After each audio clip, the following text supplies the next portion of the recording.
Okay. இந்த வீடியோல என்ன பார்க்க போறோம்னா, எப்படி VQ சார்ட்ஸ் எப்படி யூஸ் பண்ண போறது, அதோட யூசஸ் என்னன்னு பார்க்க போறோம். ஃபர்ஸ்ட்டு vqcharts.in அப்படிங்கிற வெப்சைட் போய்க்கங்க. வெப்சைட் போனீங்கன்னா, இந்த மேலேயே டவுன்லோட்ஸ் அப்படிங்கிற ஆப்ஷன் இருக்கும். இதில ஜஸ்ட் நீங்க டவுன்லோட் VQ சார்ட்ஸ் செட்டப் அப்படின்னு குடுத்தீங்க அப்படின்னா, நமக்கு ஒரு செட்டப் ஃபைல் வரும். ஜஸ்ட் இன்ஸ்டால் பண்ணி முடிச்சிருங்க. அதுக்கப்புறம் and.alsblueonline.com அப்படிங்கிற நீங்க வெப்சைட்டுக்கு போயிட்டு, API கீ குடுத்திருப்பாங்க. API கீ நீங்க செலக்ட் பண்ணி, இத நீங்க ஜெனரேட் பண்ணிக்கலாம். இது நீங்கள் ஜென்ரேட்னு கொடுத்தீங்கன்னா ஆட்டோமேட்டிக்காக நமக்கு இன்னொரு ஏபி கீ வரும். இதை நீங்கள் ஜஸ்ட் நீங்கள் காப்பி பண்ணிக்கிட்டு இந்த டெர்மினலை ஓப்பன் பண்ணிட்டீங்கன்னா பாருங்கள், இந்த டெர்மினல் ஓப்பன் பண்ணிங்கன்னா மேலே யூசர் நேம் இருக்கும். உங்களோட யூசர் நேம் கொடுத்துருங்க. இதுக்கு கீழே ஏபிஐ கீயை பேஸ்ட் பண்ணிடுங்க. ஏபி கீ பேஸ்ட் பண்ணிட்டு ஜஸ்ட் லாகின் கொடுத்தீங்கன்னா அங்கே பாட்டத்தில் லாகின் சக்ஸஸ் அப்படின்னு வரும். சக்ஸஸ் ஆகி முடிஞ்சிருச்சு அப்படின்னா திரும்ப VQ சார்ட் ஓப்பன் பண்ணிக்கோங்க. சில நேரத்தில் பார்த்தீங்கன்னா இந்த சிம்பிள்ஸில் நமக்கு வந்து நீங்கள் செலக்ட் பண்ணிங்கன்னா அப்பியர் ஆகாது. அப்படி ஆகாத சமயத்தில் ஜஸ்ட் ஏன்னா சில சமயத்தில் பிளாங்காக இருந்துச்சுன்னா நீங்கள் ஒரு தடவை க்ளோஸ் பண்ணிட்டு திரும்ப VQ சார்ட்னு கொடுத்தீங்கன்னா ஆட்டோமேட்டிக்காக அந்த சிம்பிள் லிஸ்ட் வந்து திரும்ப ரீபாப்புலேட் ஆயிரும். சரிங்களா?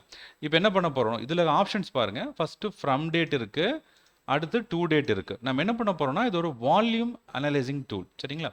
ஓவரால் வால்யூமில் இருக்கக்கூடிய அந்த ஸ்ட்ரென்த்தை நம்ம எடுத்துட்டு எதில் அதிகமாக லாங் வச்சுருக்காங்க அப்படின்னு நம்ம காட்டும்.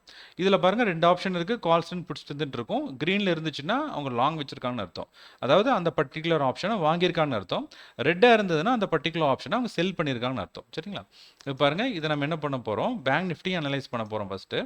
இப்போ என்ன பண்ணுவோம், bank Nifty expiry Wednesday expiry. அப்போ 29 செலக்ட் பண்ணிட்டு இப்போ பொசிஷன்லாம் என்ன ட்ரெண்ட் அப்படின்னு நான் பார்க்க போகிறேன். சரிங்களா? இப்போ பாருங்கள், டூ டேட் வந்து இன்னைக்கு ஆக்சுவலாக சண்டே, நான் ஃப்ரைடே கூட கொடுத்துக்கலாம். ஃப்ரைடே கொடுத்துட்டு ஜஸ்ட் என்ன பண்ண போகிறேன் அப்படின்னா ஆப்ஷன் செயின் போயிட்டு இதில் ஆப்ஷன் செயின் இப்படி கொடுத்தோன்னா அந்த 11 ஸ்ட்ரைக் ப்ரைஸ் அனலைஸ் பண்ணி நமக்கு ரிசல்ட் வந்துடுச்சு. இப்போ பார்த்தீங்களா?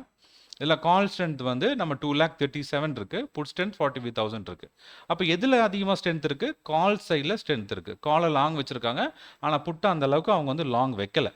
சரிங்களா? அப்போ வந்து கால் தான் அதிக லாங் எடுத்திருக்காங்க. ப்ளஸ் காலோட விவேப் பாருங்க, அந்த ப்ரைஸஸ் அந்த நம்ம காலோட விவேப்புக்கு மேலே இருக்குது, புட் சைடில் வந்து விவேப்பு கீழே இருக்குது. இதெல்லாம் ஒரு இண்டிகேஷன் இவங்க வந்து பேங்க் நிஃப்டியில் லாங் தான் போயிருக்காங்க அப்படின்னு நமக்கு இதில் கிளியர் கட்டாக தெரியுது. சரிங்களா? அதே மாதிரி இவங்க வந்து புட்டை செல்லும் கூட பண்ணியிருக்காங்க. தெரியுது பார்த்தீங்களா? 48,700 வரைக்குமே அவங்க செல் பண்ணியிருக்காங்க. சரிங்களா? அதாவது இங்கே அப்ன்னு இருந்துச்சுன்னா லாங் போயிருக்காங்க, டவுன் இருந்துச்சுன்னா அவங்க செல் பண்ணியிருக்காங்கன்னு அர்த்தம். சரிங்களா? இதுக்கடுத்து என்ன பண்ண போகிறோம்னா நிஃப்டி பார்க்க போகிறோம். சரிங்களா? இப்போ நிஃப்டின்னு செலக்ட் பண்ணிட்டு நம்ம 6th அப்படின்னு கொடுத்தீங்கன்னா நமக்கு இந்த ஆப்ஷன்ஸ் வரும்.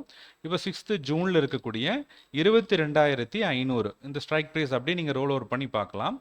22,500 நம்ம கால் அல்லது புட் எது வேணால் லோட் பண்ணிக்கலாம். இதுதான் லோட் பண்ணும் இல்லை, கால் அல்லது புட்டை நம்ம செலக்ட் பண்ணிவிட்டு இப்போ வந்து இதோட எக்ஸ்பைரி வந்து 30. சரிங்களா? இப்போ 30th கொடுத்துட்டு இதில் நம்ம ஸ்ட்ரைக்கில் என்ன கொடுக்கலாம்னா 50 செலக்ட் பண்ணிக்கலாம்.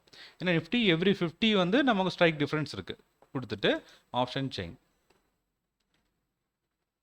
ஓகே, இப்போ என்ன ஆச்சு பாருங்கள், கால் ஸ்ட்ரென்த் வந்து நமக்கு 13,000 இருக்குது, புட்டில் வந்து நமக்கு ஸ்ட்ரென்த் 81,000 இருக்குது.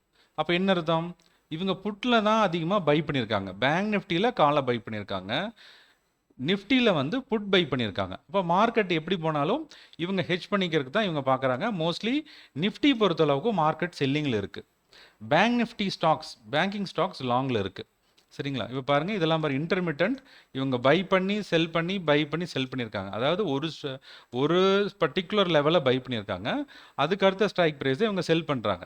அதாவது ஒரு ஹெட்ஜிங் மாதிரி அவங்க என்னமோ ஒரு சம் கால்குலேஷன் பொசிஷன்ஸ் எடுத்துருக்குறாங்க. இதில் அவங்க வந்து ஃபார் எக்ஸாம்பிள் பார்த்தீங்கன்னா பேங்க் ஸ்ப்ரெட்டும் கூட எடுத்துருக்கலாம். இதை பை எடுத்துகிட்டு உங்களுக்கு இதை அதாவது நம்ம வந்து உள்ள 22,250 அவங்க செல் பண்ணிவிட்டு 22,300 பை எடுத்துருக்கலாம். அது பேக் ஸ்ப்ரெட், அதாவது மார்க்கெட் மேலே தான் போகிறப்போ பேக் ஸ்ப்ரெட் யூஸ் ஆகும் பார்த்தீங்களா?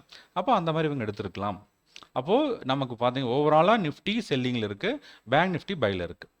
இந்த டூலை பற்றி உங்களுக்கு மேற்கதும் ஏதாவது உங்களுக்கு டவுட் டெமோஸ் வேணும்னா நீங்கள் VQ சார்ட்ஸ் போய்க்கலாம். இதில் 1 வீக் ஃப்ரீயாக இருக்குது. உங்களுக்கு வேறு ஏதாவது டவுட் இருந்தாலும் எங்களோட சேனலில் இருக்கக்கூடிய அந்த கமெண்ட்டில் போஸ்ட் பண்ணுங்கள். உங்களுக்கு அடுத்த வீடியோவில் சந்திக்கிறேன். Okay, by.